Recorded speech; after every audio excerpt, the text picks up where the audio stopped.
അപ്പോൾ ഇതാ ഇന്നത്തെ സ്പെഷ്യൽ ഇതാണ് കേട്ടോ. നല്ല അടിപൊളി കൂട്ടാനാണ്. അപ്പോൾ എന്താ പറയുക, കറിവേപ്പില തൊക്കാണ്. തൊക്ക് എന്ന് പറഞ്ഞാൽ കുറേ ആൾക്കാർക്ക് അറിയില്ല അല്ലേ, ചമ്മന്തി പോലെ തന്നെയാണ്, പക്ഷെ നമ്മൾ വേവിച്ചെടുക്കുക കേട്ടോ. അപ്പോൾ കറിവേപ്പില കുറച്ച് തോന എടുത്തേക്കണ്. ഇത് നമ്മളെ വീട്ടിലുള്ള തന്നെയാണ് കേട്ടോ.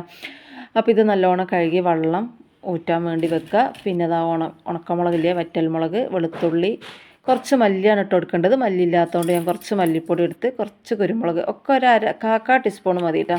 പിന്നെ ഇതാ കുറച്ച് കപ്പലണ്ടി എടുത്തേക്കണ്. എന്നിട്ട് നമ്മൾ കഴുകി വെച്ച കറിവേപ്പില ഇട്ട് കൊടുക്കുക. കുറച്ച് കല്ലുപ്പാണ് ഇട്ട് കൊടുത്തേക്കണം കേട്ടോ. കല്ലുപ്പ് ഇല്ലെങ്കിൽ പൊടിപ്പായാലും മതി, ഞാൻ ഉള്ളതുകൊണ്ടാണ് ഇട്ട് കൊടുത്തതെന്ന് മാത്രം.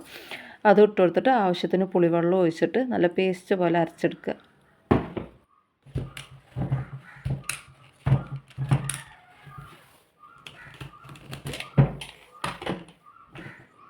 അപ്പോൾ ഇതാ ഈ ഒരു ഭാഗത്തിന് അരച്ചെടുക്കുക കേട്ടോ. ഇനി വറവിടാൻ വേണ്ടിയിട്ട് ഞാൻ തവിടെണ്ണയാണ് ഒഴിക്കണേ. ഇനി നമുക്ക് നല്ലെണ്ണ എള്ളെണ്ണ ഉണ്ടല്ലോ, അതായാലും മതി കേട്ടോ. എന്നിട്ട് വറവിടാൻ വേണ്ടിയിട്ട് കടുകൊന്നും ഇടണില്ല. കുറച്ച് കപ്പലണ്ടി ഇട്ട് കൊടുത്തേക്കണ്. ഉഴുന്ന് പരിപ്പും കുറച്ചല്ല, ഒരു 2 ടീസ്പൂണോളം ഇട്ട് കൊടുത്തേക്കണ്. എന്നിട്ട് അത് നല്ല മൂത്ത് വന്നതിന് ശേഷം ഈ അരച്ച് വെച്ച കൂട്ട് അതിൽ ഒഴിച്ചിട്ട് നല്ലോണം ഒന്ന് വഴറ്റി കൊടുത്തിട്ട് കുറച്ച് ശർക്കരയാണ് ഇട്ട് കൊടുക്കേണ്ടി. അതും നമ്മളെ വീട്ടിലില്ല, അപ്പോൾ ഞാൻ കുറച്ച് പഞ്ചസാര ഇട്ട് കൊടുത്തിട്ടോ. ഒന്ന് ഇളം മധുരം ഉണ്ടെങ്കിലല്ലേ ഒരു ടേസ്റ്റ് ഉണ്ടാവുള്ളൂ. എരിവും പുളിയും മധുരമൊക്കെ ആകുമ്പോൾ നല്ല രസമല്ലേ. അപ്പോൾ ലേശം ഒരു 1/2 ടീസ്പൂണ് പഞ്ചസാര ഇട്ട് കൊടുത്തേക്കണം. എന്നിട്ട് 2 വിസിലിന് ഞാൻ വേവിച്ചെടുത്തിട്ടാ. എന്താണെന്ന് വെച്ചാൽ ഇത് നമ്മൾ ചട്ടിയിൽ വെക്കുമ്പോൾ വെള്ളമൊക്കെ വറ്റണ വരെ നല്ലോണം വഴറ്റണം. അപ്പോൾ നമുക്ക് കുറേ നേരമാകും. ഇതിങ്ങനെ വെച്ചാൽ പെട്ടെന്ന് പണിയായി കേട്ടോ. അപ്പോൾ എല്ലാവരും ചെയ്ത് നോക്കി.